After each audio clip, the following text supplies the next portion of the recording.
मंत्री धनंजय मुंडेंच्या अडचणी वाढण्याची शक्यता आहे। उच्च न्यायालयानं कृषी साहित्य खरेदी धोरण का बदललं यावर राज्य सरकारला विचारणा केली आहे। याबाबत 2 आठवड्यात उत्तर देण्याचे निर्देश दिलेत। राजेंद्र म्हात्रे यांनी दाखल केलेल्या याचिकेवरच्या सुनावणीच्या दरम्यान मुंबई उच्च न्यायालयाच्या नागपूर खंडपीठानं उत्तर सादर करण्याचे निर्देश दिले।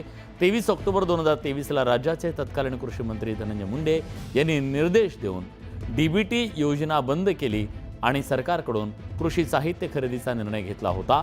बाजार मूल्यापेक्षा कमी किमतीत कृषी साहित्य विकत घेण्याची संधी असताना सरकारनं जास्तीची किंमत मोजत कृषी साहित्य खरेदी केल्याचा दावा याचिकेत करण्यात आला।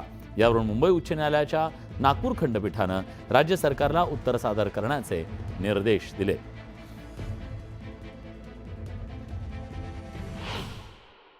प्रचंड जीआरस बदलले आणि शासनाने 2023 मध्ये 103 करोड उरले आहेत म्हणून ते स्प्रे पंप घेण्यासाठी किंमत लावली। बाजार मूल्यांकन त्याचं 3625 रुपये, जेव्हा की बाजारात ते 2600 रुपयाला उपलब्ध असताना शासन फक्त पैसे खर्च करण्याच्या दृष्टीनं ही स्प्रे पंप जे शेतकऱ्यांना वापरायला मिळत असतात त्याची किंमत ही इतकी महाग लावून बाजारातनं जास्त किमतीत ती विकत घेऊन त्यांनी शेतकऱ्यांना लाभार्थ्यांना देण्यासाठी निर्णय घेतलेला आहे।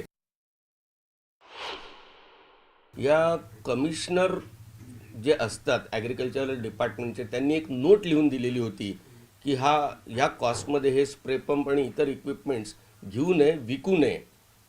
तरी देखील राज्य शासनाने मंत्री महोदयांनी नोट दिलेली आहे, त्याच्या आधारावर हे सगळं कार्यवाही करण्यात आलेली आहे। आणि याच्या अगोदर या स्प्रे पंपची किंमत शासनाने 1500 रुपये ठरवलेली होती।